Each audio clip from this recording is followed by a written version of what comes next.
Olá, pessoal, tudo bom? Jorge Deluomo aqui do Portugal Connection, falando aqui dentro do Studio Connection.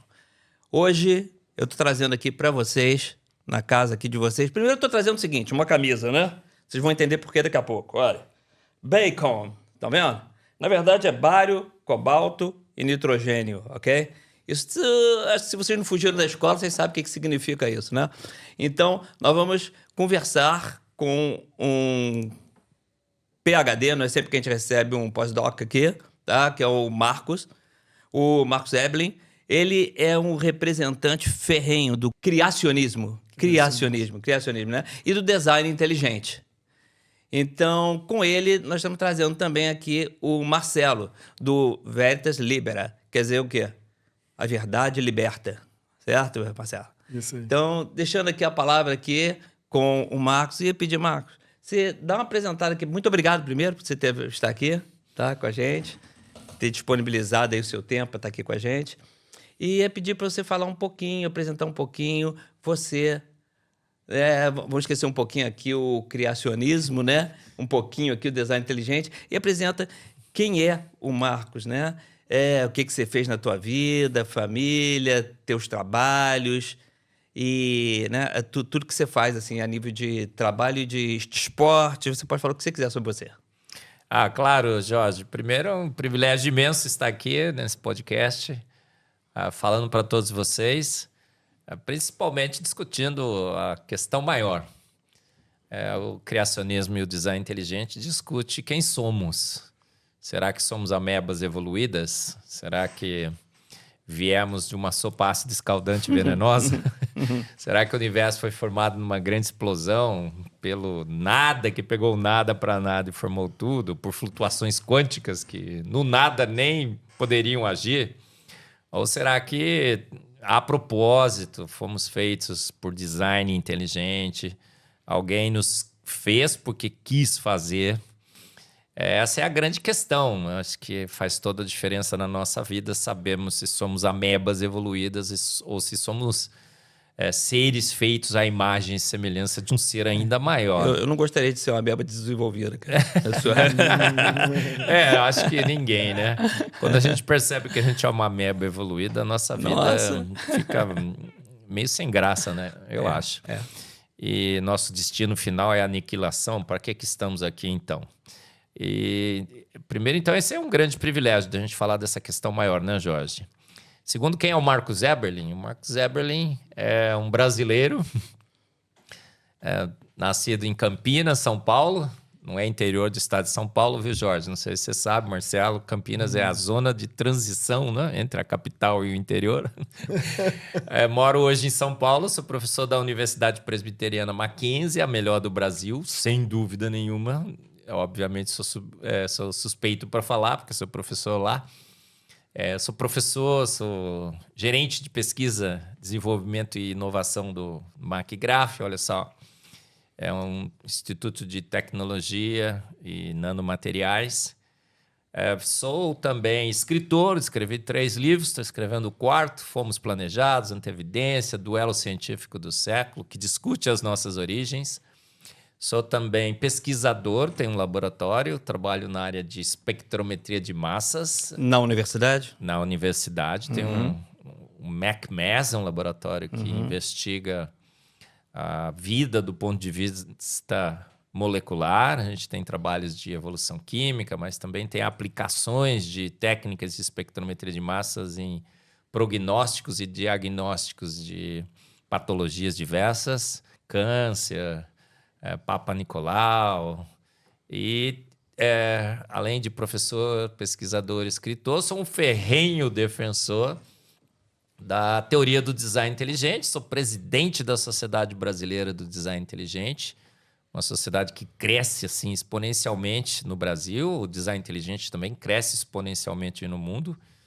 E é uma teoria científica que a gente tem esse grupo, essa sociedade, que defende que pela ciência, pelas estratégias científicas, pela metodologia científica, nós podemos claramente investigar a vida e nela detectar sinais claros de design inteligente. Alguém, por design inteligente, fez o universo, fez a vida.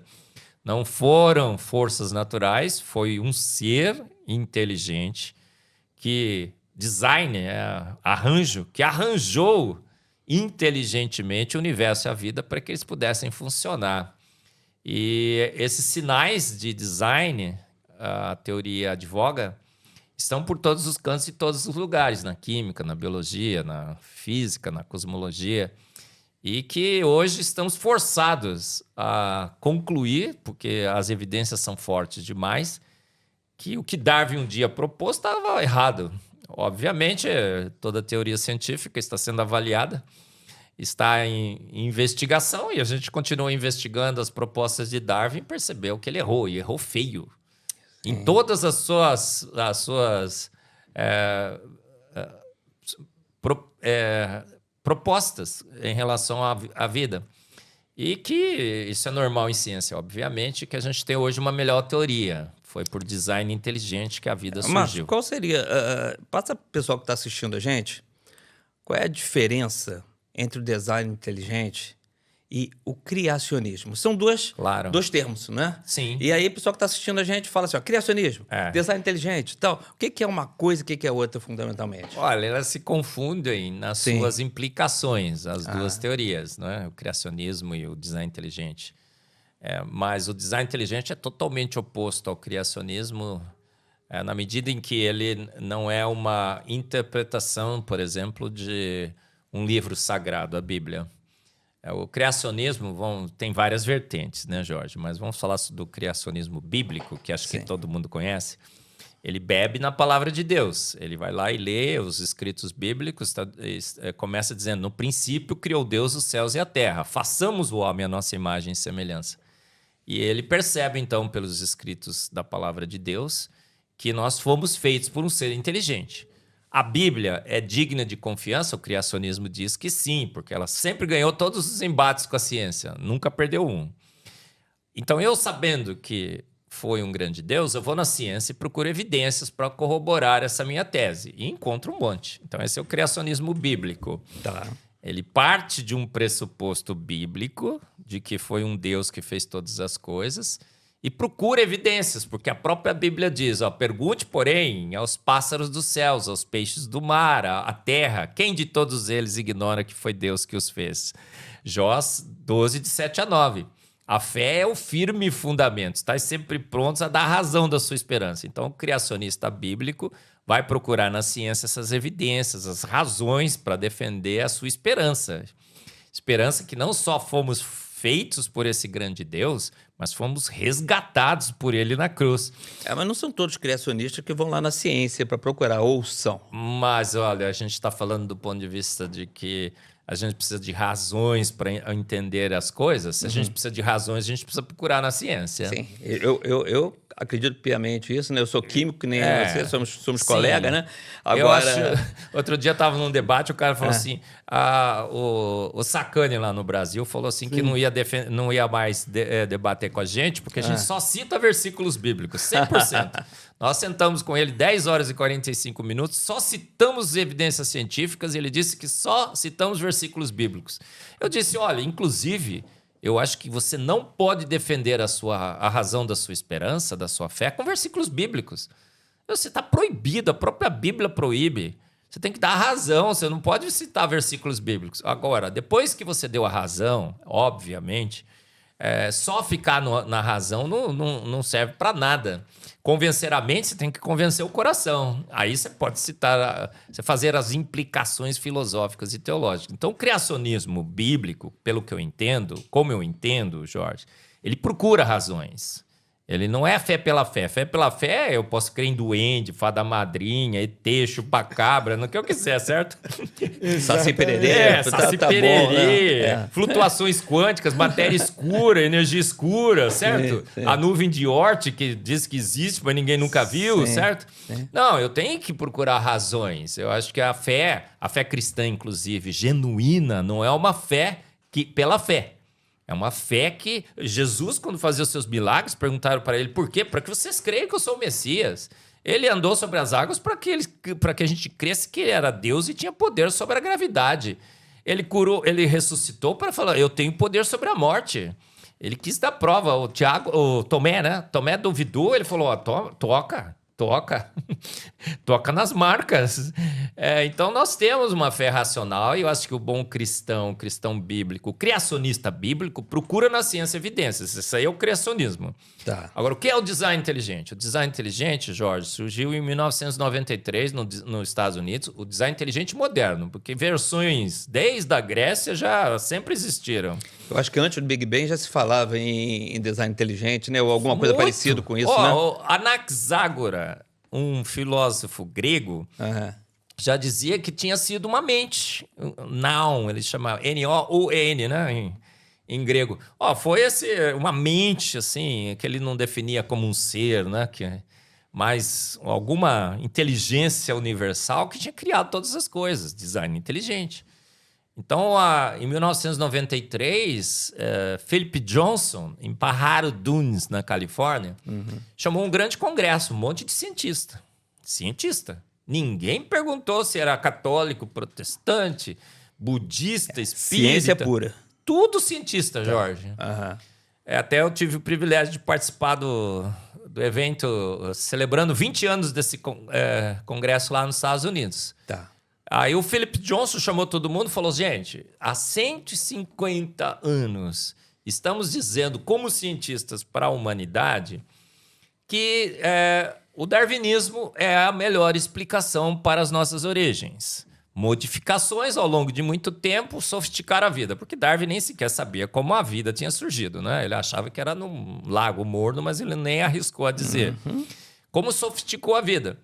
Só que depois de 150 anos, a gente está percebendo que a gente não tem evidência nenhuma. As formas transicionais não foram encontradas, a informação que a gente está achando na vida é arbitrária, coisa arbitrária não emana de processo natural. A gente tem anteevidência, a gente tem ajuste fino e tudo mais. Gente, está na hora da gente admitir que o darwinismo faliu.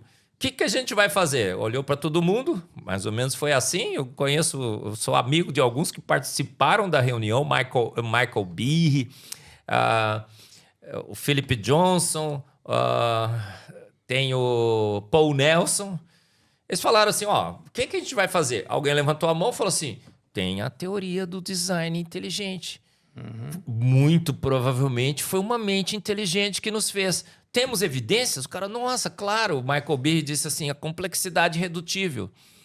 O Stephen Meyer falou, a informação. Dembski, informação. Ajuste fino. Tinha um pessoal da cosmologia que disse, o universo tem 26 constantes universais finamente ajustadas. Vamos, então, trocar o darwinismo pela teoria do design inteligente. Então, o design inteligente nasceu com um grupo de cientistas declarando que nada sabiam, porque todo bom cientista declara primeiro que nada sei, né? Deixa todos os seus preconceitos e pré-definições em casa, vai despido para a ciência, põe o seu avental branco, deixa a roupa toda em casa. E sentamos na mesa e falamos, gente, o darwinismo faliu, a gente precisa de uma outra teoria, a teoria do design inteligente. Temos evidências? Nós tivemos aí uma fase, né, do neo-darwinismo também, né? Sim, tem um monte de neo-darwinismo, né? Por quê? Eu digo que a única coisa que evolui na Terra é a teoria da evolução. Ela está sempre correndo atrás dos dados, ela sempre correu atrás dos dados. Mendel refutou... O neo é o quê? Você tá mal, você não consegue, vou mudar e ficar arranjando desculpa. Os neos aí, Jorge, é a versão 2.0, versão 3.0 do darwinismo. Tá. O neodarwinismo é incorporando a genética de Mendel. Mendel refutou Darwin, mostrou que as variações são limitadas. Aí o pessoal incorporou Darwin na evolução.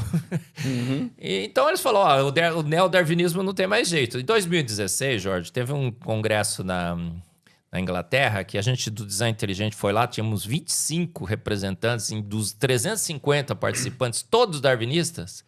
A conclusão do congresso foi exatamente o que o pessoal do Pajaro Dunes, em 1993, chegou. A evolução faliu, ela se exauriu, ela teve muito tempo e não conseguiu evidência nenhuma.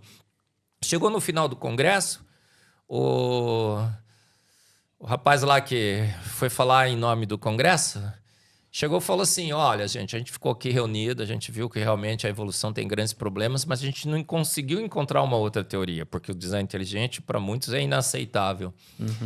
Então, a gente chegou à conclusão que a gente tem que continuar buscando as evidências para a evolução. Por quê? Porque não encontraram um outro substituto e agora, por 150 anos, não encontraram evidências e eles decidiram continuar procurando. Né? Marcelo, eu te pergunto uma coisa. Diz uma coisa. Bom, fala um pouquinho sobre o Veritas, né? Eu acho importante. E diga o que você acha sobre essa introdução que o Marcos colocou aqui pra gente. Fantástico, eu acho que vai ser uma conversa muito legal. Primeiramente, eu queria agradecer o Jorge, né, e também o Marcos, principalmente, ter aceitado o convite da gente. E, assim, o que eu acho de interessante, o Veritas é um instituto que a gente trabalha com informação, trazer conhecimento para as pessoas, né? Foi um convite que a gente fez para o Marcos. Ano passado ele esteve aqui, a gente esteve com ele, publicou a entrevista dele na revista, e depois a gente manteve contato. E agora ele aceitou o convite da gente para poder trazer mais conteúdo para a gente. Quanto mais a gente ajudar a divulgar, eu acredito que melhor é para todo mundo. Porque uma coisa que a gente estava conversando antes, né, de começar o podcast, que eu acho que é interessante o Marcos falar, que é a questão da ciência, que a ciência sempre ela tem que ter o contraditório, né? E que hoje, essa geração mais nova, ela não considera o contraditório. Então, se veio da escola dizendo que o darwinismo é o que está correto, é de onde a gente veio, é a evolução do ser humano, da espécie e tudo, então, as crianças hoje, os jovens de hoje, eles estão baseados que a ciência é uma única resposta. E não é assim que funciona, né, Marcos? A ciência é o ponto e contraponto. A ciência é uma busca de uma verdade que a gente nem sabe que verdade é essa que nós estamos procurando. Não é assim, Jorge? Sim.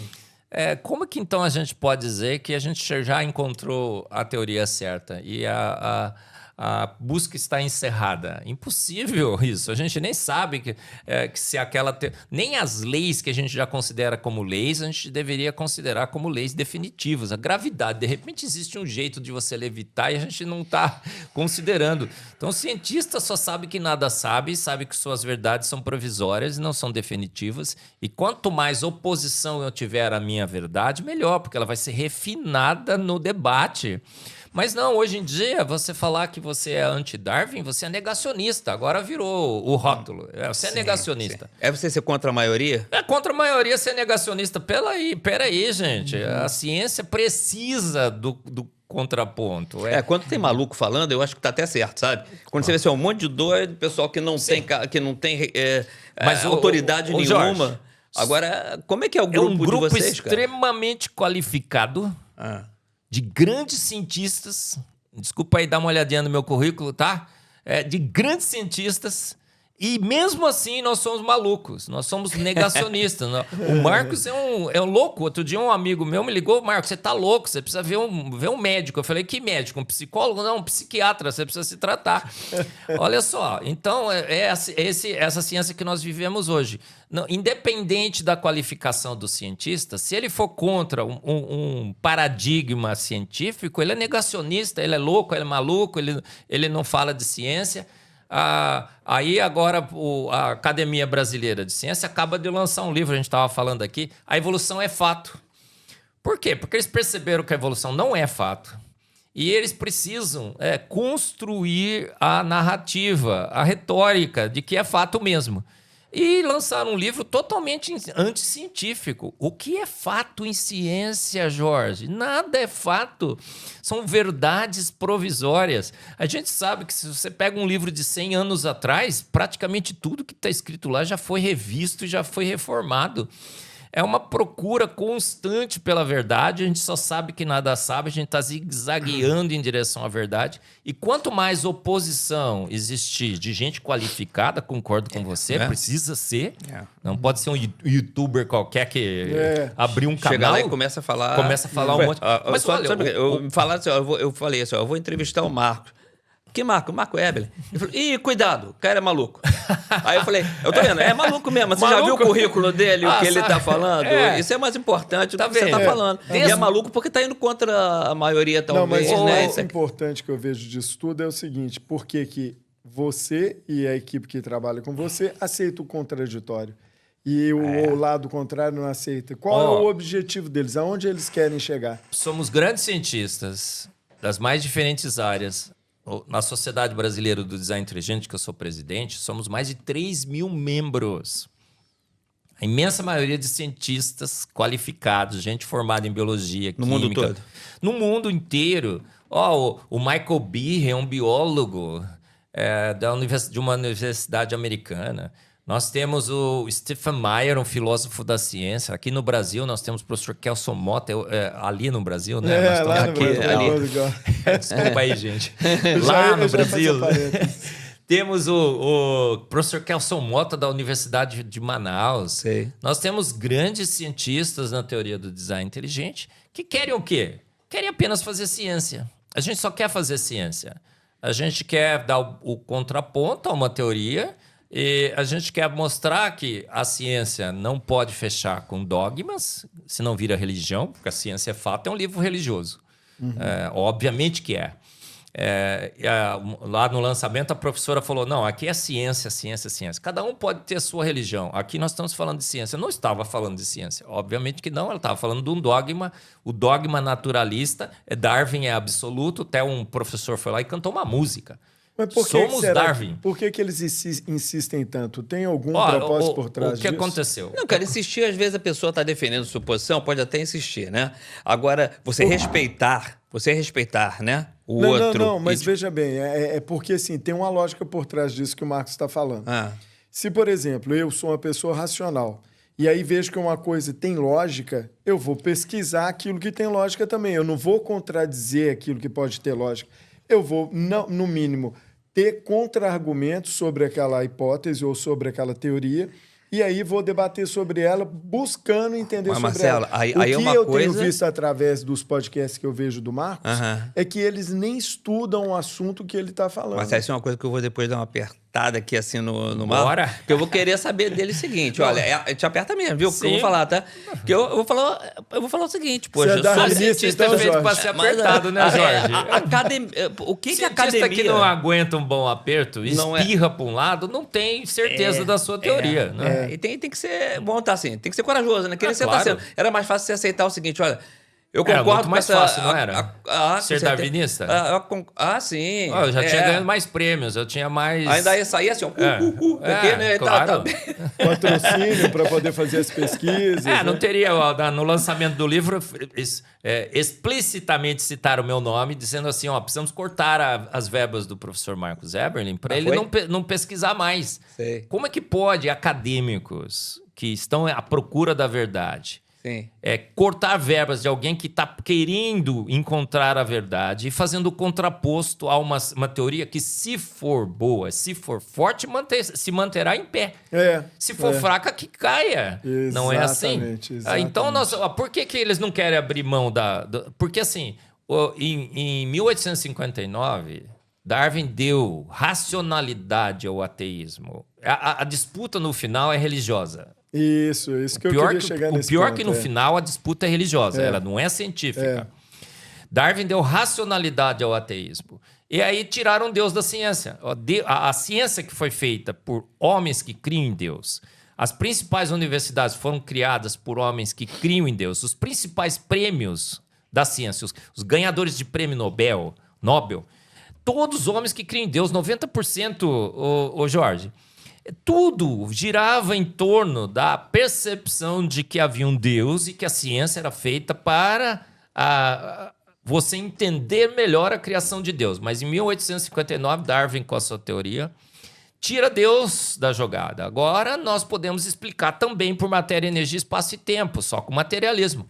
Mas a ciência, o que ela fez? Ela pegou e abandonou a outra hipótese, foi um grande erro, a hipótese de que foi Deus, fechou um pacto com o naturalismo, foi Darwin, pronto e acabou, só vamos explicar com matéria, energia, espaço e tempo, e anunciou esse pacto ao mundo.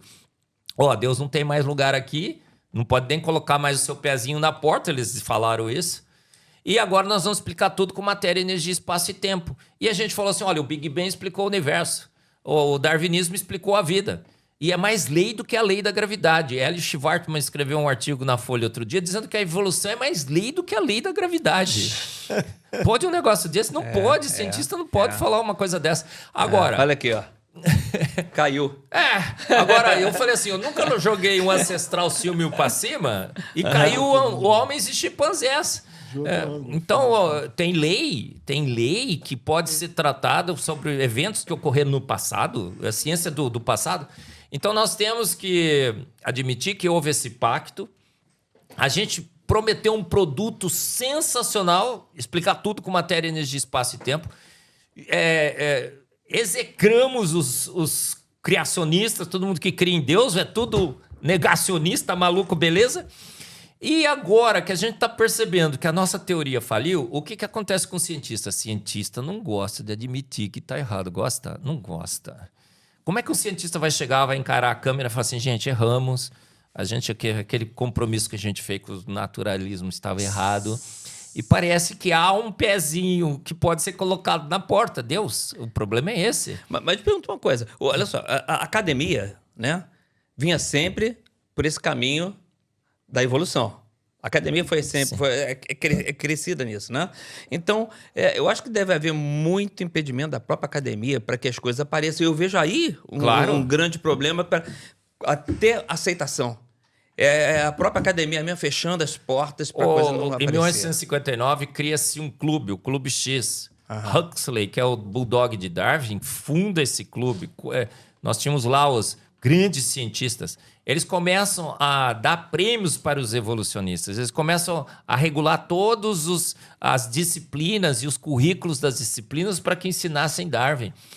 Foi uma ação orquestrada da academia para arrancar Deus da ciência. Por quê? Porque houve um conflito, pseudo-conflito entre ciência e religião. Sim. O iluminismo, o positivismo, falou assim, não, a gente não quer mais saber de Deus, de nada que seja além do natural. É tudo natural. Sobrenatural é fé cega, é absurdo.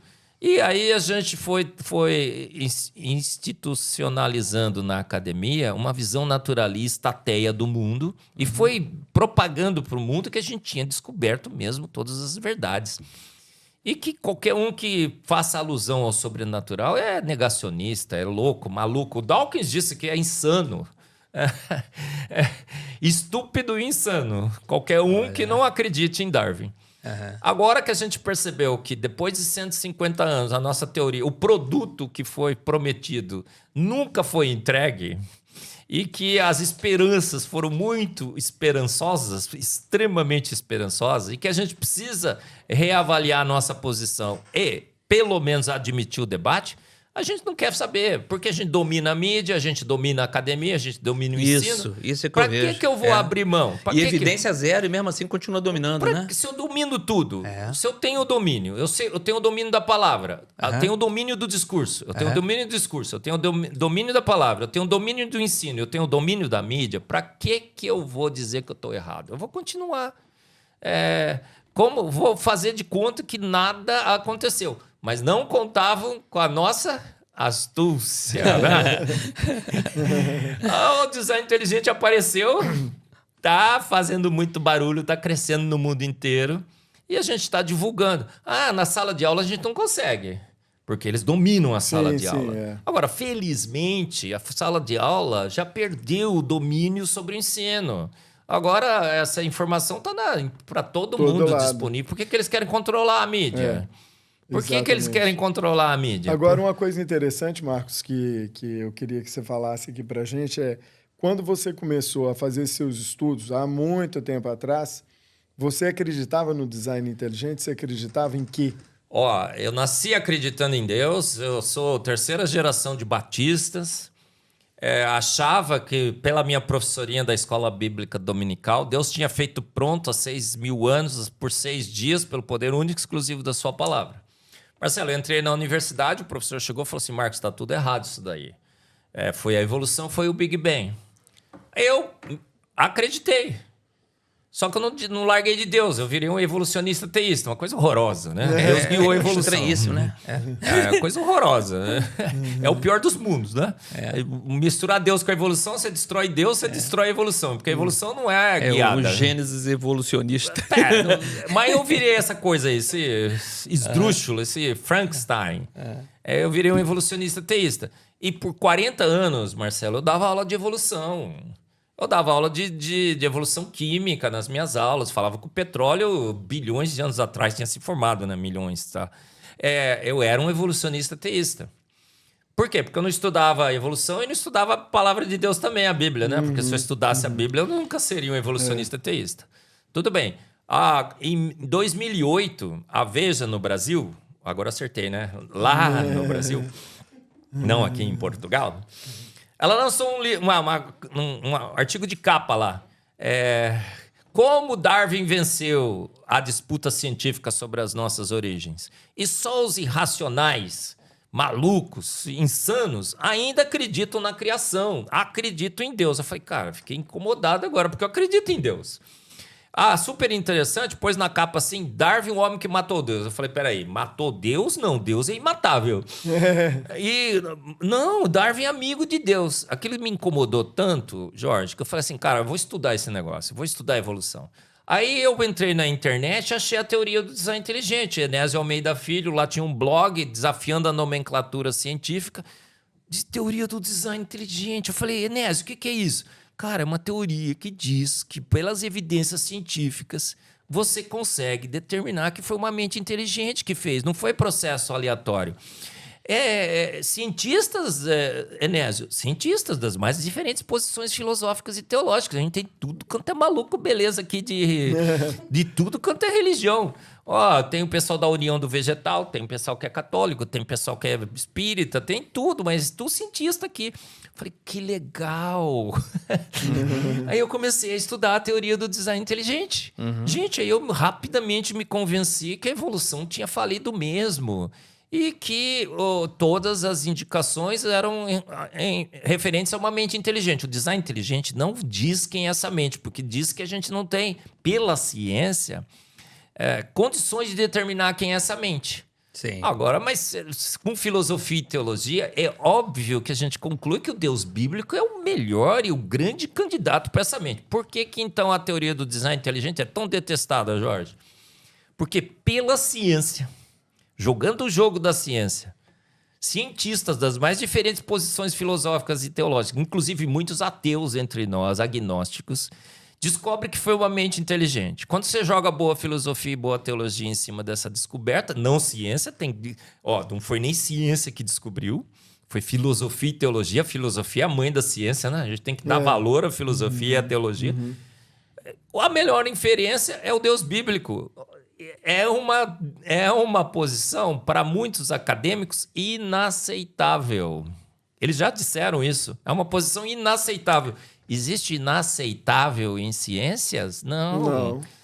Existe inaceitável numa religião, num dogma, num clube. É inaceitável falar para aqui no Palmeiras que o Palmeiras não tem mundial, não é? Antes de a gente entrar...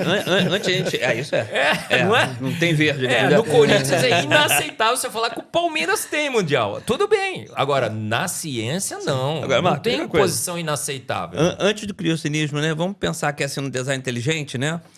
Vamos entrar aqui no Big Bang.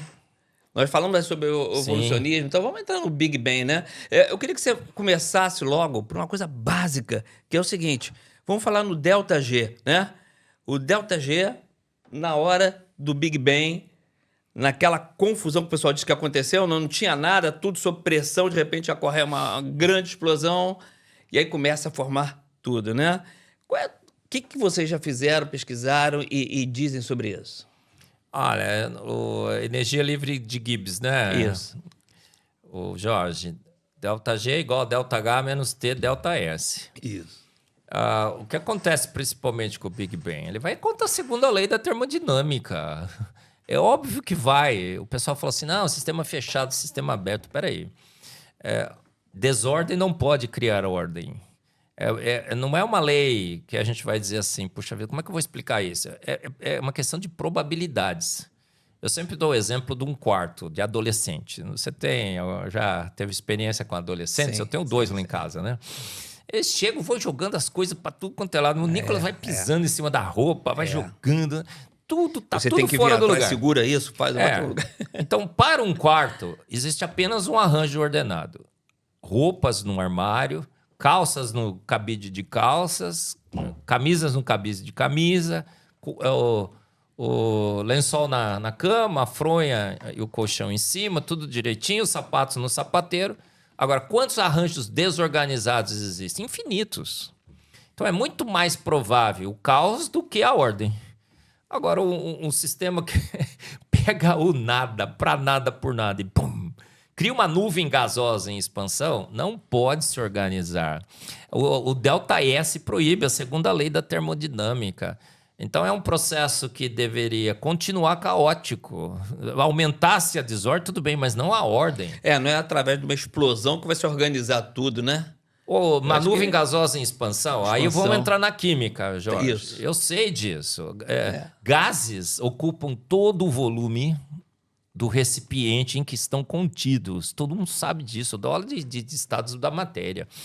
Como é que eu vou imaginar agora que um gás contido num recipiente que se expande, o universo, possa se aglomerar em si mesmo, se contrair em si mesmo? Que é o que acontece no modelo que forma estrelas. A autoacreção de gás para formar uma nuvem gasosa que estava em expansão controlada, deveria continuar em expansão controlada eternamente. Não, mas ela colapsa em si mesmo, formando estrelas. Sim. Qual é a probabilidade disso acontecer? Zero.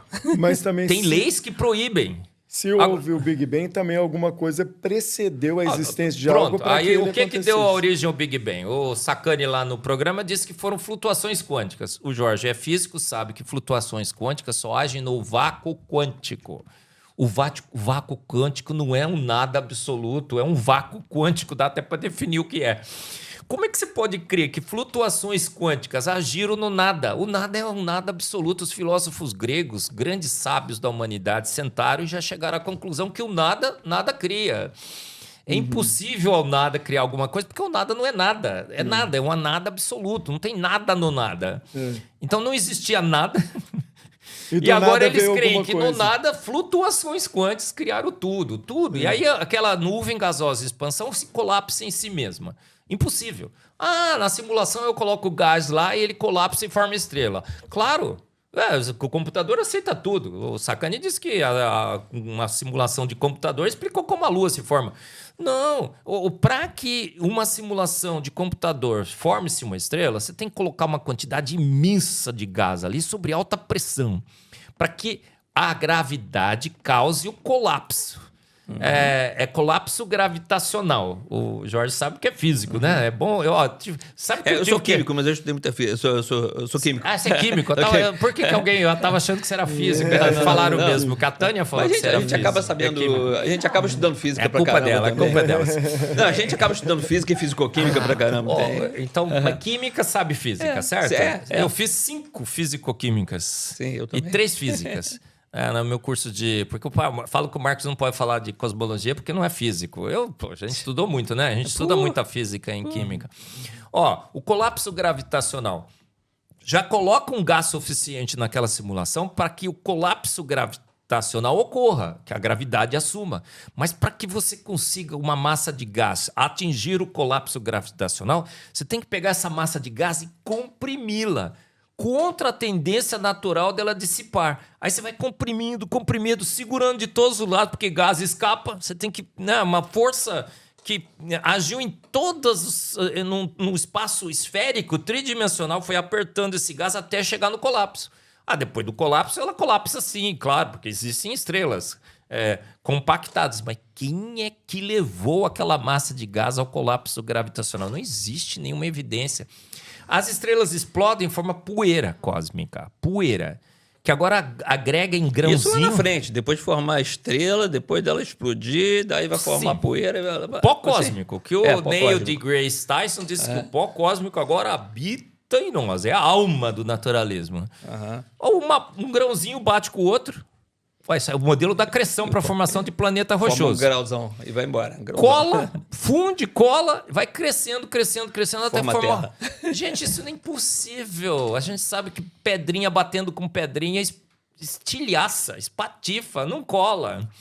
É esse o modelo que o pessoal está acreditando por aí. E aí cria os planetas rochosos de gás. O gás é pior de formar. O Júpiter, Saturno é pior ainda, porque é planeta gasoso. Gás ainda é pior para você, e gelo, para você colapsar em planetas. Aí formam-se galáxias com buraco negro no centro. Da onde surgiu aquele buraco negro? Sugou matéria da galáxia. Mas enquanto não tinha buraco negro, não tinha estabilizador de galáxia, porque o buraco negro é o estabilizador da galáxia. Sim. Matéria escura, precisa de matéria escura para estabilizar a galáxia. Onde está essa matéria escura? Ninguém nunca viu. Prova isso. A energia escura que expande o universo, ninguém nunca viu. Menos elétron, menos próton. Então, vamos ser sinceros. Por forças naturais, a gente não tem a menor ideia como que o universo se formou. A antimatéria simplesmente sumiu. Devia ter próton e antipróton, elétron e antielétron, neutro e antineutro. Não se acha antimatéria no universo. Não tem como explicar o universo por forças naturais, modelos naturais. Vai colocar lá na equação e ela fechar e dizer, vai ser possível. Mas o universo existe, não existe, Jorge? Sim. Alguma coisa causou esse universo, certo? Lógico. Um ser de extrema inteligência. Aí não ia ser um ser de extrema inteligência que ia pegar um monte de gás com a massa toda no universo, comprimir para fazer uma explosão grande. Absolutamente não. Não ia ser muito inteligente. Qual é o melhor modelo? Qual o único ser que a gente consegue imaginar que poderia agir contra processos naturais? Um ser inteligente. A gente age contra processos naturais todos os dias. Você pega e levanta a garrafa. A tendência dela é cair. Uhum.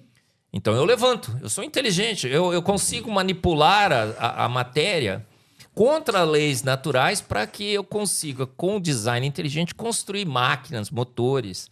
Então a nossa experiência repetida e continuada favorece a interpretação de que a causa primeira do universo da vida foi uma mente inteligente.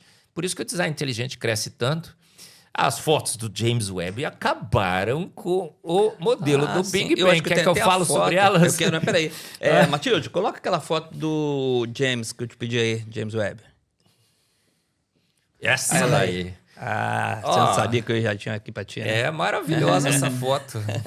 Quer que eu fale sobre ela, Jorge? Quero. Isso é fantástico. Olha... Eu até tenho uma pergunta sobre ela pra você, mas na hora certa. Vai lá. Antes dessa foto, o Hubble já tinha tirado uma foto avassaladora. Põe a foto do Hubble pra mim. Hubble Deep Field. Eu acho que é esse aqui. Como é que ela se chama? É esse? Esse tá ótimo. É um pedaço dela só, mas tá ótimo. Tá. O que aconteceu com o telescópio Hubble da NASA? Robert Williams, o diretor do programa, tinha 100 horas para ele tirar a foto que ele quisesse com o Hubble. Porque como diretor, ele tinha 100 horas.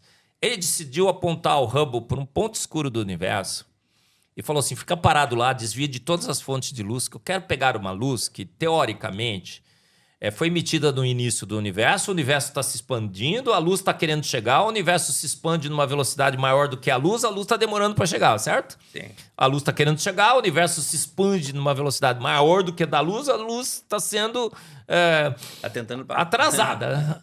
Então, se você apontar para um ponto muito escuro do universo, todas as previsões indicavam assim, você vai conseguir captar uma luz que foi emitida nos primórdios do universo. E é exatamente isso que ele fez.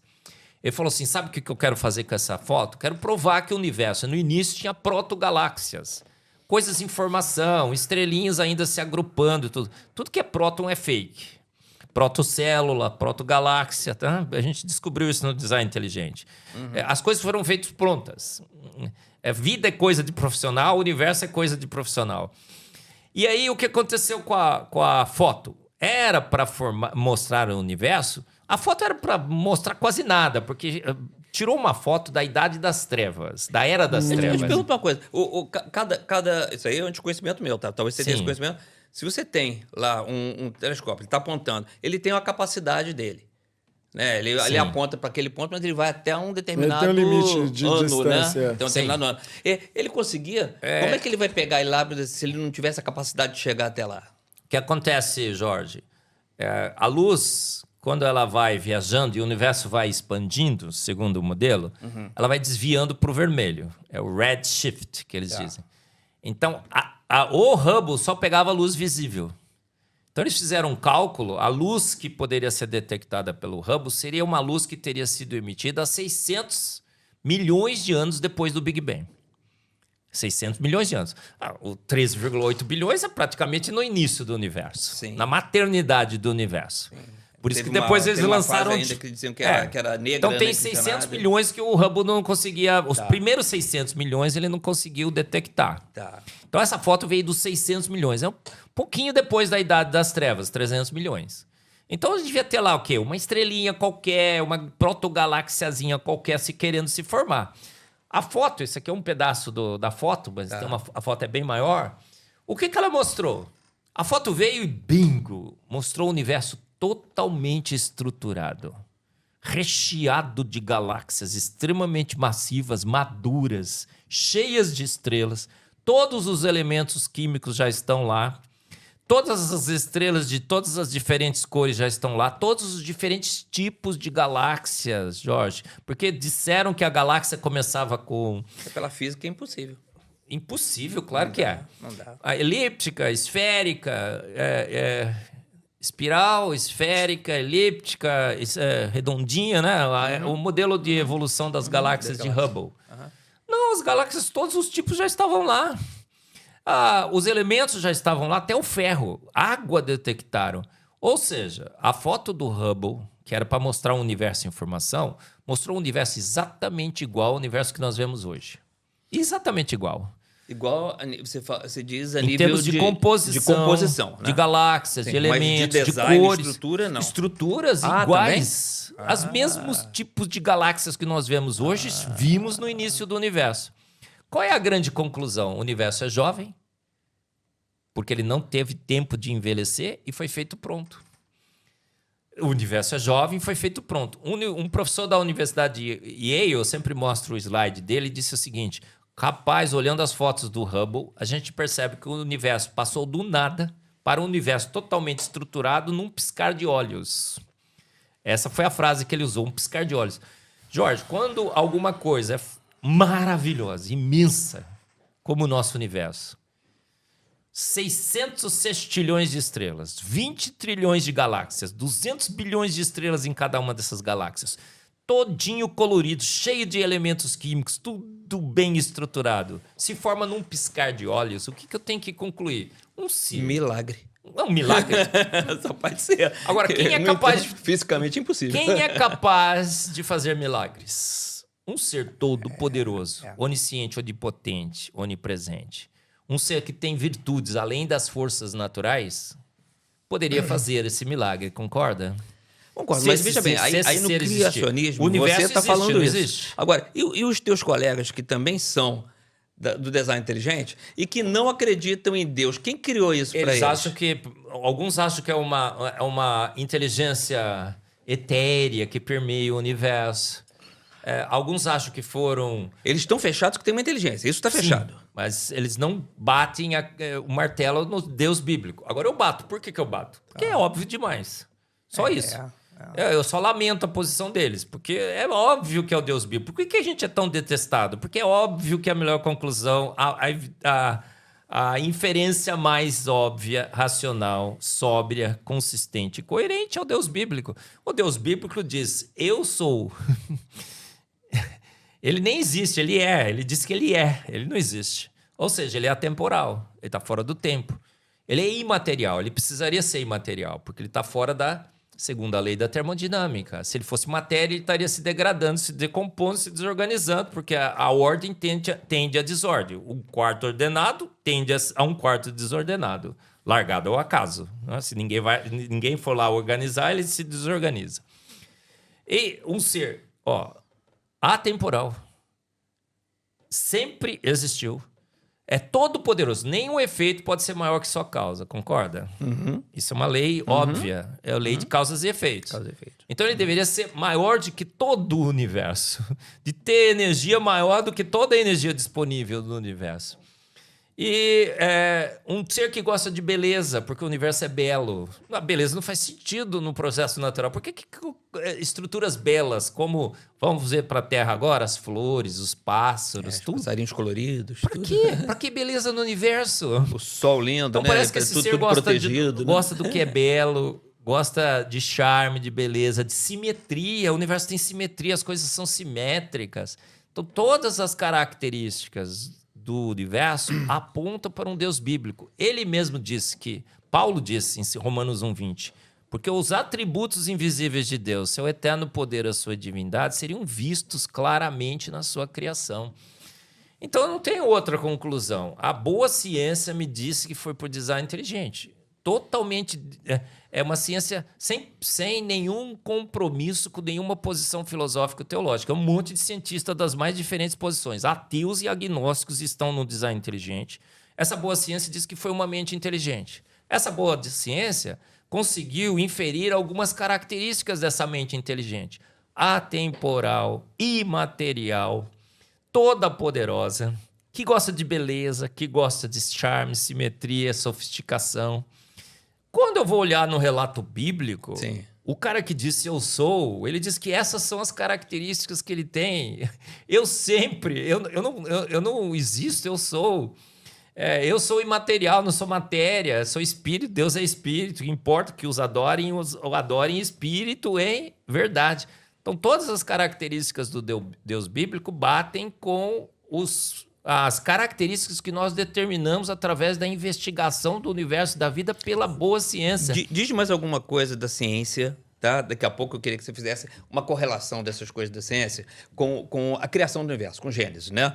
Que ele fala, primeiro dia eu fiz isso, segundo eu fiz aquilo, terça, no sétimo dia eu descansei e tal. O que é acho isso? que é interessante também, dentro da explicação que a gente está vendo ali, né, que colocou a imagem de tudo, porque a química ela já deve ter estudado os componentes que tem no universo. Pelo menos alguma coisa, né? Já foi em alguns planetas, já foi na Lua e tal, não sei o quê, e mandou amostras e pesquisou. Os elementos dessas amostras, eles são iguais a que a gente tem aqui na Terra? Ótima colocação, Marcelo. Por exemplo, a Bíblia diz que Deus criou o homem do pó da terra. Isso. O pó da terra não é o barro, tá? Porque o pessoal fala, nossa, foi o barro, Deus moldou do barro. Isso não é uma boa interpretação do relato bíblico. Você vai no hebreu, no hebraico original, o pó da terra, a melhor tradução é dos elementos, dos constituintes da terra. Sim. O que nós verificamos? Todos os elementos que estão em nós estão na terra, no pó da terra. A gente tem ferro, tem potássio, tem sódio, os micronutrientes, tudo estão na terra. Você cresce um tomate na terra, ela é extremamente saudável para você se alimentar dele. A água está na terra, não é? Úmida. Ah, tem o oxigênio está no ar, tudo bem. Ele soprou em nós o fôlego da vida. Agora, você vai em Marte, por exemplo, o Elon Musk está querendo levar a gente para Marte. Outro dia, crescer um tomate num solo parecido com o solo de Marte, não tinha os nutrientes necessários. Falaram assim, sabe como é que a gente vai poder colonizar Marte, Marcelo? Levando a terra, o solo da Terra para lá. Então, o único planeta conhecido em que todos os elementos necessários, como nutrientes, micronutrientes, inorgânicos e orgânicos, estão disponíveis é a Terra. Então, uma grande constatação de que o relato de Gênesis parece que bate com a ciência. Olha, ele diz assim, Salmos 33:9 diz, porque ele falou e tudo se fez. Ele ordenou e de pronto tudo foi criado. O que a gente viu? O universo foi feito pronto. Olha, mas uma grande evidência de que parece que aquele relato é digno de confiança. A ordem da criação é perfeita. Ele primeiro estrutura a terra, faz aparecer a porção seca, separa os continentes da água. Ajunte-se as águas num só lugar, apareça a porção seca. Pronto, agora eu tenho terra e tenho água. Posso ter peixe, posso ter mamífero em cima. Senão a gente seria tudo baleia, né? Golfinho, baleia, sereia, né? Ia ter muito tubarão também, né? Porque... A Tânia é uma sereia, né, Tânia? Não é assim? Não. Aí o que acontece? Ele pega... Aí ele fala, ó, o verde na superfície... Os peixes no mar, as aves nos céus, o homem, a ordem certinha. Tudo é coerente, consistente com o que a gente observa cientificamente. Por isso que eu, como defensor do design inteligente, eu vou uma etapa além. Eu também, com o design inteligente, defendo o criacionismo bíblico. Porque eu percebo que com tudo que a gente descobriu na ciência, sem partir de nenhum pressuposto, sem partir de nenhuma pressuposição retirada de nenhum livro religioso, eu, pela minha ciência, quando eu comparo com o relato da palavra de Deus, falo, rapaz, concorda plenamente. Mas e daí?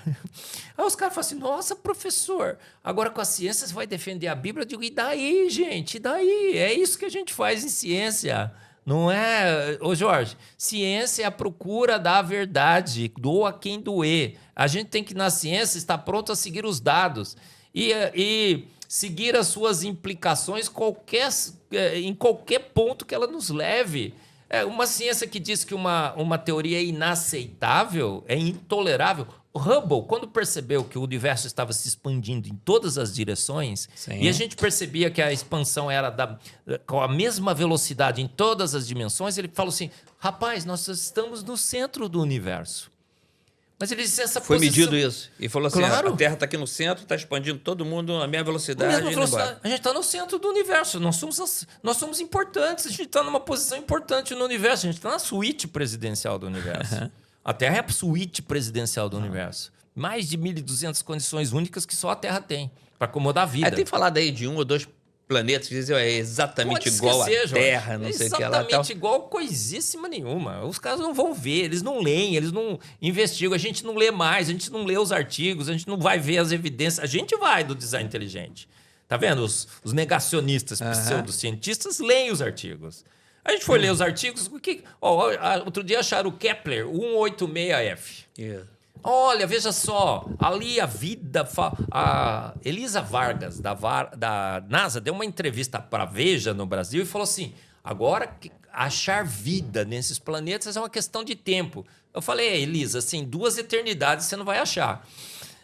Por quê? Porque fui olhar o Kepler 186F, a única coisa que aquele planetinha totalmente desolado tem, ele está no que eles chamam de faixa habitável, zona habitável. Uhum. Zona habitável é uma distância, uma faixa de distância da sua estrela em que o planeta está, que se ele estiver naquela distância, se tiver água lá, a água pode ser líquida, gasosa e sólida.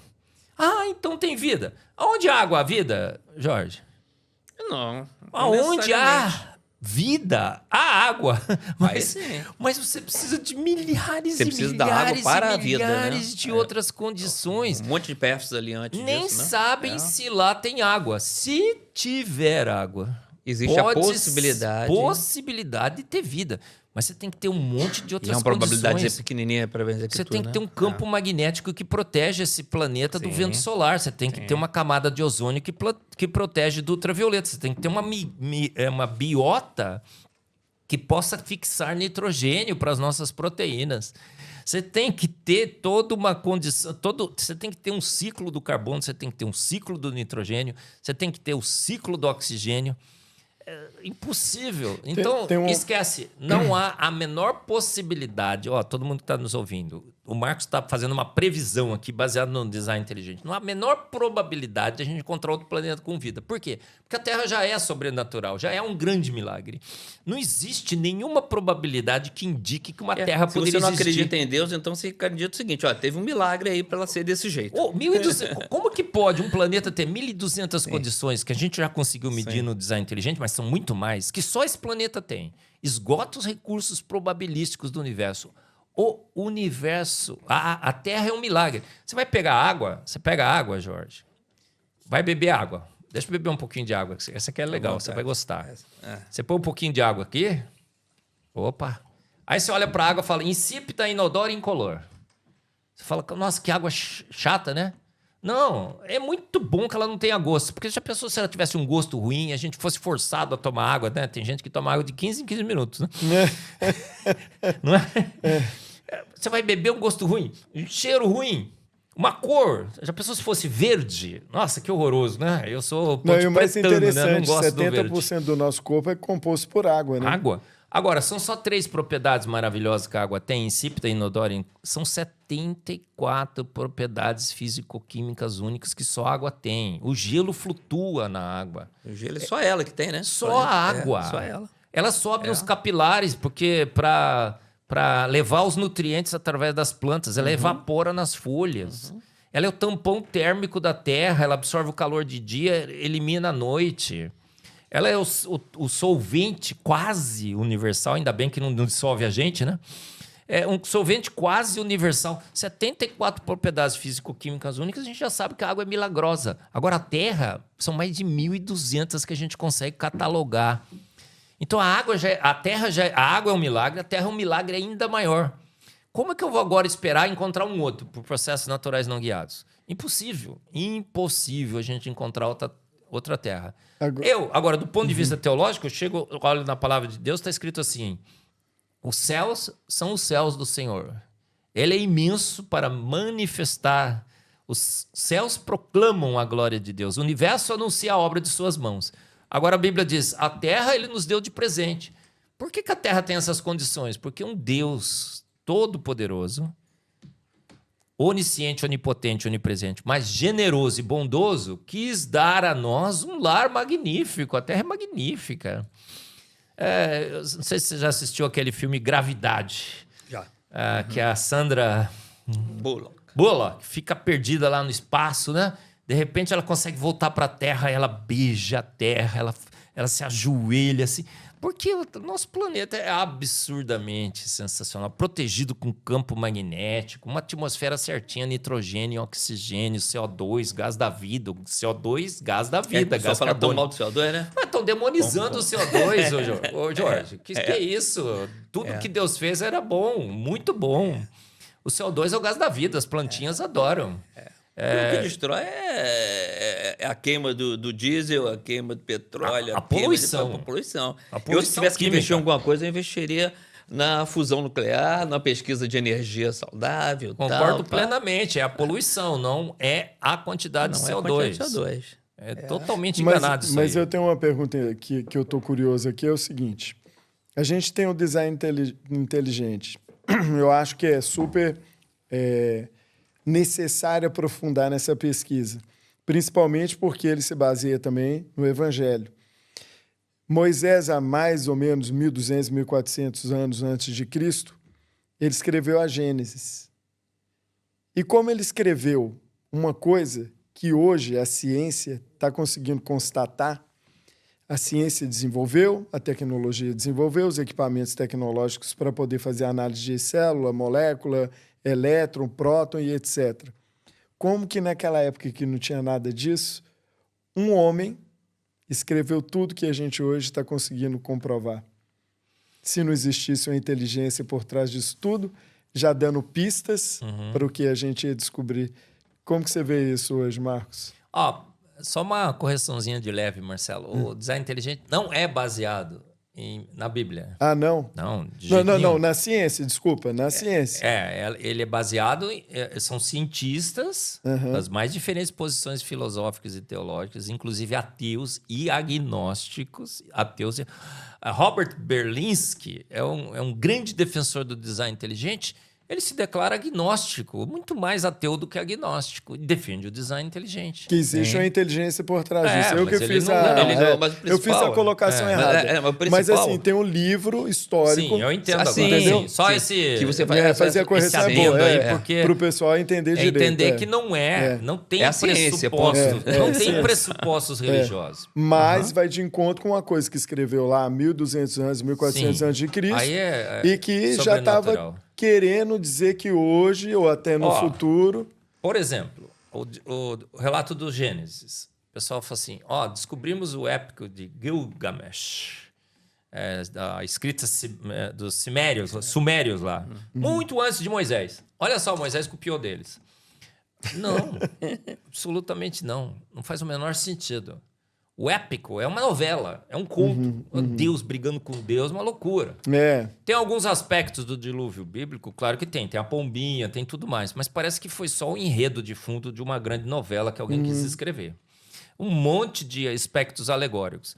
Agora, você vai lá ver o relato de Moisés. 4 capítulos. Técnico, sóbrio, consistente e coerente. Descreve uma arca com as dimensões da arca. 300 por 50 por 30. Os grandes cargueiros da Segunda Guerra Mundial foram construídos para transportar carga ao redor do mundo. Jorge, que dimensões que eles usaram? 300 por 50 por 30. Plágio das dimensões da arca. Moisés. A gente vai sobre os continentes. 70% dos continentes estão cobertos por rochas sedimentares. 95% são de animais marinhos. O que aconteceu? Uma grande inundação global. Sim.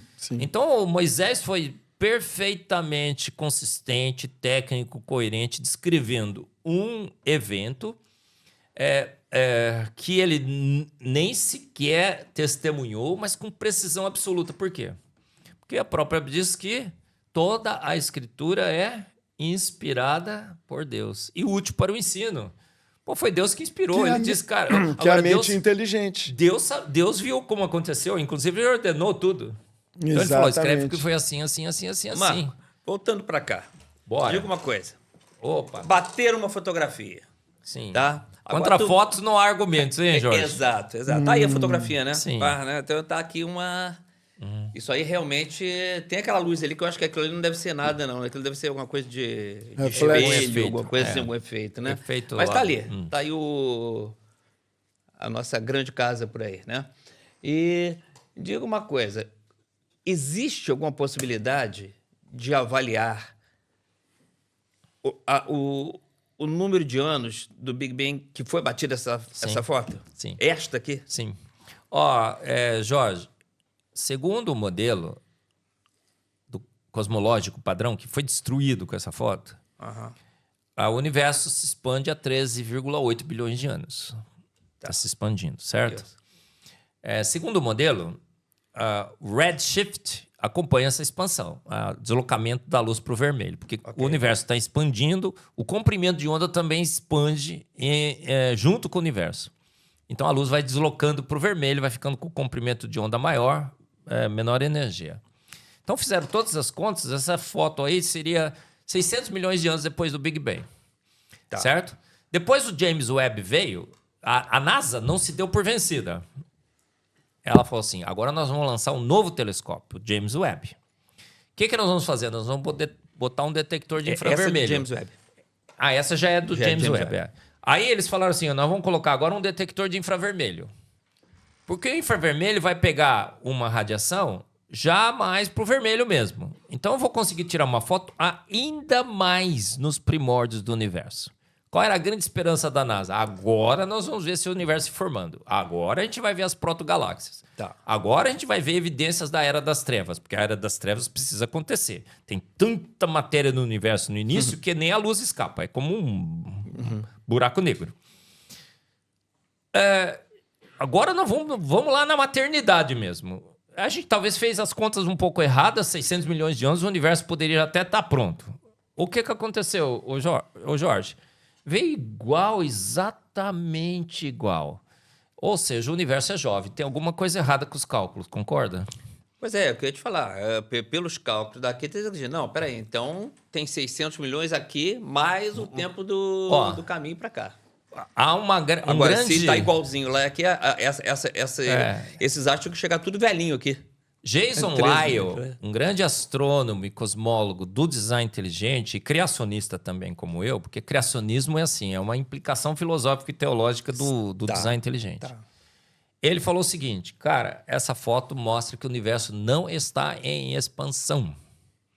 Pelo seguinte, olha só, se o universo está em expansão, alguma coisa pequena que tivesse próxima de nós, com a expansão do universo, se expandiria junto com o universo. E esses pontos aí de luz são galáxias. O que a gente deveria observar para essas galáxias mais distantes? À medida que elas fossem ficando cada vez mais distantes, elas deviam ficar cada vez maiores, porque o universo está expandindo. O que a gente viu? Galáxias extremamente pequenas em função dessa suposta expansão do universo, extremamente massivas.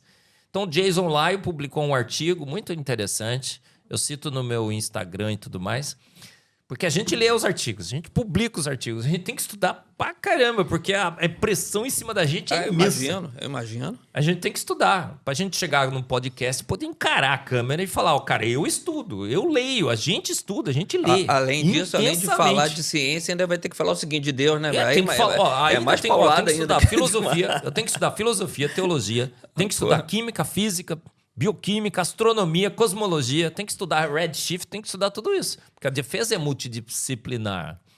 Aí você chegou lá e falou assim, a galáxia é extremamente massiva. Aí o Jason Lyle, George, diz o seguinte, o único efeito que nós estamos vendo nessas fotos é de distância, não é de expansão. O universo é cartesiano, XYZ. Essas galáxias estão muito afastadas, mas o universo não se expande. Olha só...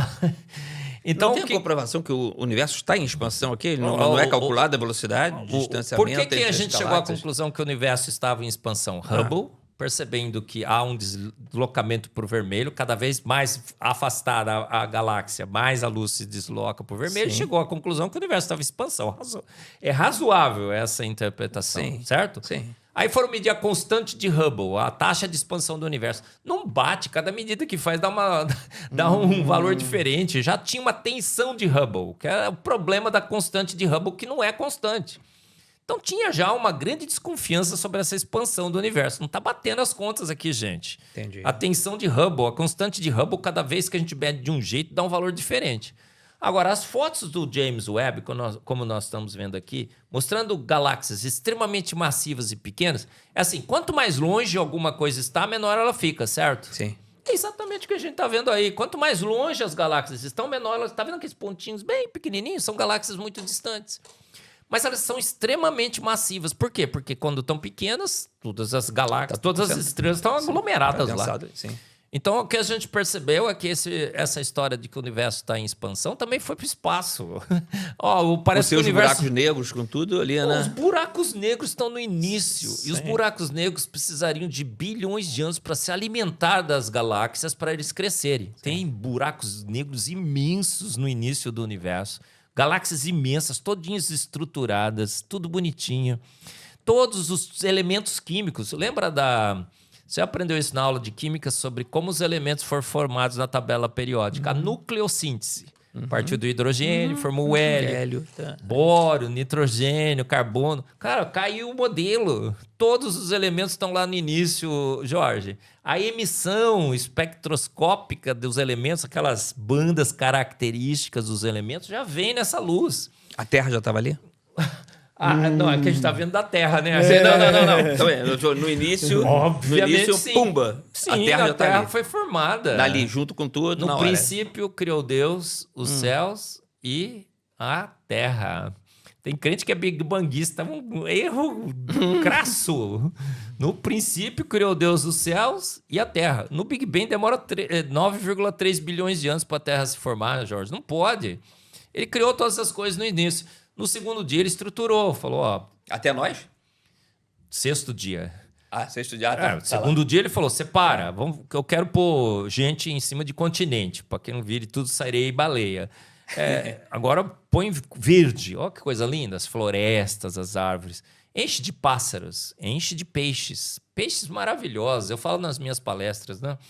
O Martim Pescador fura a água sem perturbar a tensão superficial das ligações de hidrogênio. Isso é químico, né, gente? Química é maravilhosa, tá? É a base de tudo, cara. Base de tudo, tudo é química, tudo. Química é tudo. O Martim Pescador, a gente copiou nos trem-balas, o design do bico. O Falcão Peregrino... O peixinho nem sabe o que aconteceu. O Falcão Peregrino... Ele nem sabe. O Falcão, quando ele vê, ele tá na glória já. Nem sabe. Ele chama um anjinho e fala assim, o que aconteceu? Cara, você foi comido por um Martim Pescador. Nem percebi. O Falcão Peregrino, Jorge, 370 km por hora. Os bombardeiros lá dos Estados Unidos copiaram o design. A gente nega Deus, mas a gente imita Deus em tudo. É plágio, eu devia cobrar royalties. Os drones, né, imitaram as libélulas. Deus devia chegar assim, vocês não acreditam em mim? Tudo. Então agora vai ter que pagar... Vai ter que, tudo. viu? Os remédios.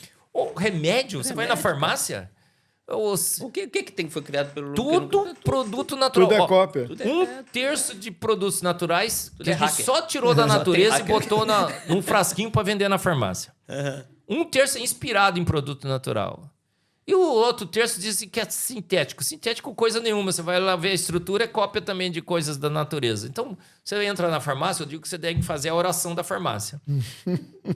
Senhor, ciência, ciência, ciência. Homens sem necessidade de Deus, só com matéria, energia e espaço, criaram todos esses medicamentos. Graças dou ao homem, a Darwin e a ciência. É assim? Não. Você tem que falar, Senhor, graças te dou. Porque esses produtos aqui são todos produtos que o Senhor criou. E o homem, com a sua capacitação, com a mente, feito a sua imagem e semelhança, foi lá, pegou, colocou no frasquinho. Fez uma pequena adaptação, colocou lá também no frasquinho. E agora eu posso tratar os males da queda, porque eu me rebelei contra você. E agora os males da queda estão me atingindo. Mas o Senhor, com misericórdia, criou a ciência, criou a farmácia, criou os químicos. Amém. E deu Gostou da inteligência oração da pro farmácia, homem. Jorge? E deu Químico no inteligência final, para o homem diferente dos animais que não têm Claro, inteligência. claro. Deu inteligência ao homem. Agora vai lá. Para cuidar, inclusive, dos animais. Nosso cachorrinho tá doente, você vai lá e compra um medicamento para ele. Vai lá. Então, pôs os homens, pôs os peixinhos, pôs os passarinhos, Sim. verdinho, luz. Pô, que beleza, né? Que presentão isso daí, né, cara? E como é que funcionou isso quando a gente começa a ver aqueles animais... Por exemplo, o dinossauro, pronto. O Dino. Sim. Ele criou o Dino e por acaso estava vivendo comigo logo que começou o universo? Não, né? Ele Ou criou sim. o Dino e... E estava vivendo já comigo quando... Eu não, mas quem Jorge, estava lá... sei lá. tem um mito, uma pseudo-percepção de que dinossauro é coisa primordial que foi extinto há 60 milhões de anos. É o que se ensina. Isso é um mito. Isso não faz o menor sentido com a realidade. Recentemente, saíram várias, agora são centenas de artigos, em que nós descobrimos tecido mole em dinossauro, células sanguíneas, fragmentos de DNA. Acaba de sair um artigo no Analytical Chemistry, que você deve conhecer, Sim, lógico. com o proteoma do colágeno de dinossauro, aonde se identificou por LC-MS, cromatografia líquida com espectrometria de massas, vários e vários peptídeos no colágeno do dinossauro, que são peptídeos modernos, do colágeno moderno. Intacta a série, todos os aminoácidos ainda bonitinhos, sem serem oxidados ou degradados. Tem um aminoácido que degrada rapidamente. O que isso significa? O que esses achados todos significam? Colágeno, elástico e plástico. A gente mostrou lá no debate científico do século, o Pirulli, o Sacani e o Jaime ficaram assim, uau, porque é game over. É game over. É game over. Colágeno, elástico e plástico. A gente... Fizeram o teste em outros ou somente em um? Um monte. Um monte? Todos os ossos do registro fóssil agora estão cortando, estão achando tecido mole. É? Significa que o registro fóssil é extremamente recente. Significa que a gente viveu com dinossauros e os dinossauros estiveram entre nós. Aqui na Europa, na Idade Média, era comum formar-se grupos para caçar dinossauro, porque estavam matando as ovelhas, o gado. Tem incrustação de figura de dinossauro em igreja, em túmulo de bispo, tem em cavernas desenhos de dinossauros. A Bíblia descreve dinossauro. Deus fala assim para Jó, contempla o bimote. Jó 40:15. Você vai ver a descrição da Bíblia, a descrição de um braquiossauro. Como que a Bíblia sabia do braquiossauro? Isso é do dinossauro, a gente descobriu recentemente nos fósseis. É a história do Moisés. Como é que Moisés sabia descrever todas essas coisas antes da ciência descobrir? Porque alguém passou a cola para ele. Não foi? Jó 41, a descrição de um dragão que cuspia fogo. Professor, você é herégico. Eu não creio em dragão. Eu entendo que eles existiram pelos fatos, pela realidade. Obrigado, Então, Matilde. Beijo. Eles viveram entre nós, a gente viu. O Jó viu o dinossauro. Jó é o livro mais antigo da Bíblia, provavelmente. Eles foram extintos, infelizmente. Eu acho que sim. Não tenho certeza, mas acho que sim. E uma pena, né? Uma pena. A gente perdeu os dinossauros. Porque o mundo pós-diluviano é muito hostil foi muito hostil para os dinossauros. Grandes variações de temperatura, pouca disponibilidade de vegetais. Eles eram vegetarianos. Todos os animais eram vegetarianos. Se tornaram carnívoros pós-dilúvio. E... mas dinossauro... Você sabia que todos os dinossauros carnívoros, a imensa maioria deles já foi encontrado com restos de vegetais nos seus estômagos? Então parece que eles não eram carnívoros, né? E uma pena que a gente já perdeu, porque é assim, o mundo pós-diluviano foi muito hostil para vários animais que começaram a ser extintos. Até hoje, né? Tem extinção, uma pena, a gente está perdendo muitos desses animais. Falando como criacionista, a gente só tem uma esperança, né? Que Cristo volte e restaure toda a sua criação. Essa não é esperança, isso é a certeza, né? É certeza, né? uma esperança. A gente tá querendo assim, esperança que dar seja a rápido. razão para sua esperança. Então, a esperança do cristão é uma esperança alicerçada em razão, em firmes fundamentos, né? É verdade. Eu acho que a gente está perdendo muito, né, como ser humano, assim, de saúde, justamente por causa dessa contaminação, por causa dos nossos mares estarem contaminados com plástico, porque a nossa atmosfera está contaminada, porque o homem está pensando somente realmente em ganhar a qualquer custo, e com isso vão deixando a saúde, vão deixando a religião, vão deixando o coração, vão deixando tudo de lado, né? Isso, agora tem uma coisa que está boa, eu acho que é a ciência. Sim. Né? Tem uma coisa que eu estou crescendo. Olha, a gente está caindo. Tem uma coisa que é importante mas a ciência tá crescendo, ressaltar também, que é a questão... Porque, assim, se está comparando a ciência com teorias diferentes e querendo chegar num consenso, ou pelo menos ir por um caminho que as comprovações científicas elas evidenciam que existe uma inteligência por trás de tudo que existe, mais do que a comprovação científica, que é material, tem a parte transcendente.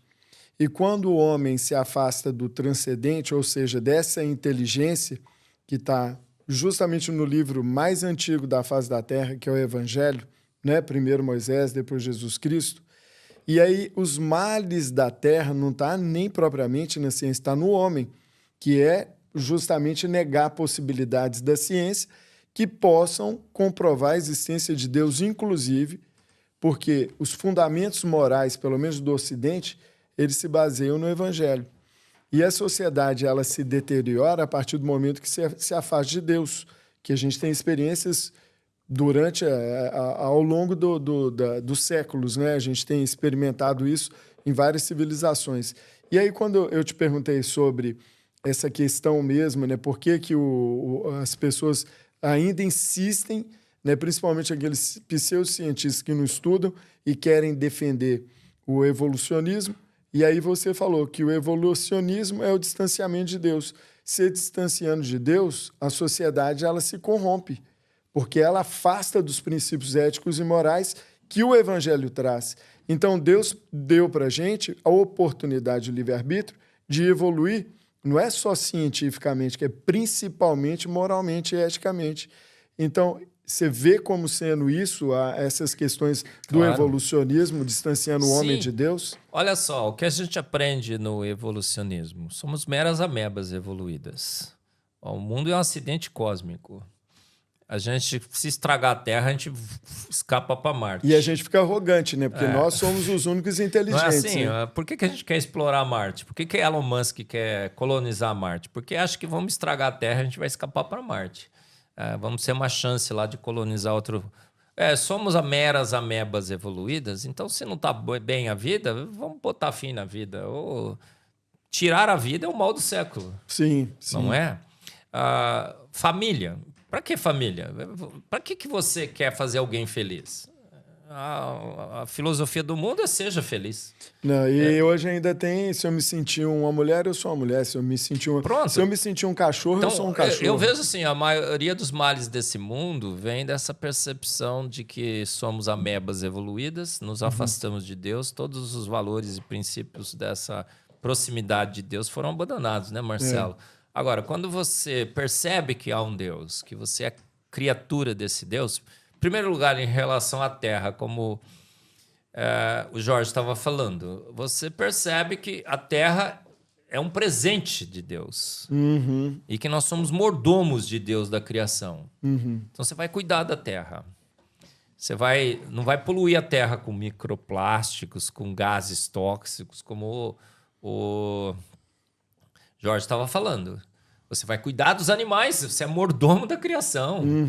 Então você vai tratar bem os animais. Obviamente, você não vai colocar o animal no mesmo nível do humano, certo? Que nós estamos fazendo hoje. A gente está substituindo o filho pelo pet. Desumanizando os humanos, né?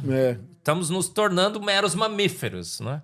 Outro dia minha esposa foi com um cachorrinho o nosso cachorrinho, que a gente adora o cachorrinho. Mas ele é um cachorrinho. Aí nós chegamos lá, a pediatra, porque é uma pediatra, né? Ela disse assim: oi, mamãe, como vai o seu filhinho? Aí a Elizabeth falou assim: peraí, eu não tenho filho cachorro, eu tenho um cachorro maravilhoso que a gente ama, mas ele é um cachorro. Continua um cachorro. Tratá-lo como humano é um desserviço ao cachorro, inclusive, não é? Em São Paulo agora, você vai pedir esmola, você se cerca de cachorros. Outro dia eu vi uma mulher com R$100 e falou assim: olha, eu tô dando esse dinheiro, mas é para comida para os cachorros, tá? Imagina uma situação dessa. Então a gente fica muito mais triste porque um cavalo morreu afogado do que as pessoas que morreram afogadas no Rio Grande do Sul. Sim. Olha só o que está acontecendo com a nossa sociedade. A gente perdeu os nossos valores, perdeu os nossos princípios, virou um caos. Sim. Agora, cada um define o que é bom, o que é ruim, e virou um caos social total. Perdemos os princípios e valores que sempre nortearam a nossa sociedade. Os princípios e valores cristãos baseados na Bíblia, na palavra de Deus, gente. Os princípios de família, de sociedade, de respeito ao outro, porque é meu irmão. Ame ao seu próximo como a si mesmo. Cuidado da terra, um presente de Deus, cuidado dos animais. Não vamos estragar todas as coisas maravilhosas que Deus fez. Vamos cuidar do meio ambiente, vamos cuidar da água. A água, esse líquido maravilhoso, milagroso, 74 propriedades físico-químicas únicas. Pô, se Deus fez todo com tanto cuidado, por que eu vou estragar, né? Vou poluir e tudo mais. Eu acho que essa sim. Olha as consequências de uma percepção científica para a nossa sociedade, Marcelo, são drásticas e podem ser danosas, extremamente danosas. Com o darwinismo, nos entendemos como raças superiores e inferiores. A gente esquece um aspecto histórico que é extremamente relevante.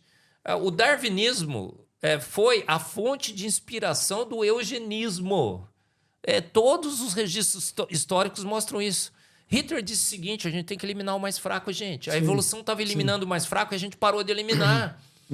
A gente tem que ajudar a evolução a fazer o seu serviço. Um absurdo, Não foi? Negros foram colocados em zoológicos nos Estados Unidos, junto com os chimpanzés, para o display da evolução. Foram considerados... Os aborígenes foram tirados os seus filhos dos seus pais para serem educados na raça superior. Aborígenes foram caçados por esporte na Austrália. Pigmeus africanos foram trazidos para os Estados Unidos, colocaram numa exposição lá no começo do século XX. Human Zoo. Olha só, olha as consequências danosas, desastrosas, por uma percepção de que somos amebas evoluídas. Não, somos criaturas. Não, somos filhos. Em Cristo somos filhos de Deus. A gente não é dono do mundo, não é... Somos filhos do dono. Não, somos irmãos. Esqueci o nome do nosso... o Jorge. Jorge. Puxa, desculpa aí. Tudo bem. Tão empolgado aqui. Mas somos filhos do dono. E somos especiais, sim. Carl Sagan disse que nós somos medíocres. Vivemos um ponto pálido, insignificante, perdido na imensidão do universo, a Terra. E como a Terra, deve existir milhões e milhões de outra Terra. Não existe, gente. A Terra é única.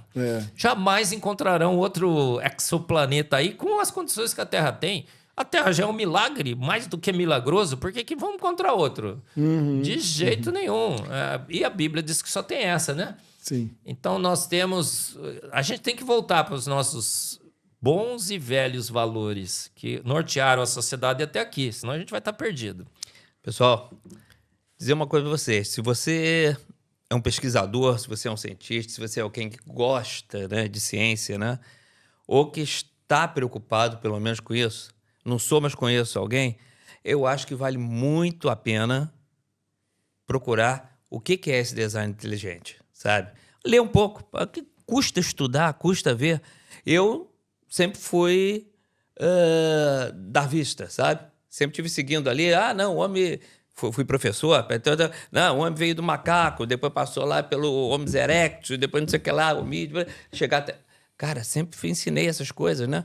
E realmente estou vendo que existem outras possibilidades. Então, se abre as outras possibilidades e você não precisa ser criacionista. De repente, você não acredita em Deus.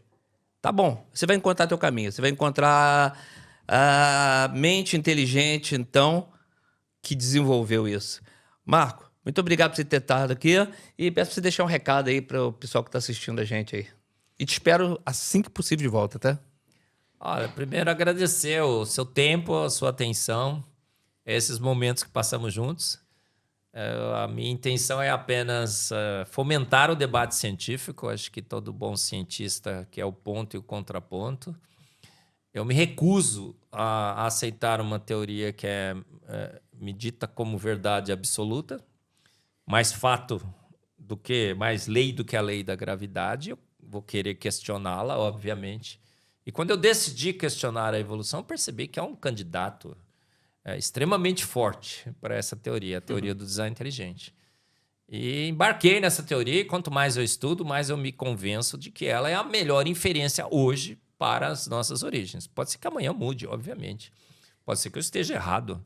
Mas o que o bom cientista tem que fazer é avaliar as informações que temos agora e dizer com honestidade, olhar com honestidade para você e dizer a melhor inferência hoje é que uma mente inteligente, por design inteligente, fez o universo, fez a vida e os fez prontos. E há poucos anos. Milhares, não milhões. Olha que legal. Não é legal a gente saber que não somos amebas evoluídas? Eu gosto da conclusão do design inteligente, mas e daí? Tem gente que gosta da outra, tá? Eu gosto da conclusão do design inteligente porque eu descobri que também, pelo design inteligente, que a melhor inferência é que eu não sou uma ameba evoluída. Talvez eu seja fruto de um grande ser que, por decisão sua, decidiu me criar a sua imagem e semelhança. Legal, não é? Então, eu queria que você falasse um pouco dos seus livros. Ah, beleza. Ó, o Fomos Planejados, o Antevidência. Tem mais um, é o Tem, Duelo Científico. Mas esses dois aí... Olha, o Fomos Planejados é uma obra incrível, mais de 100 mil cópias vendidas. É um compêndio da teoria do design inteligente. O Antevidência é um dos pilares da teoria do design inteligente, a capacidade de antever problemas. Onde a gente encontra esse livro? Olha, hoje a gente tem na Amazon, no Brasil. Digital?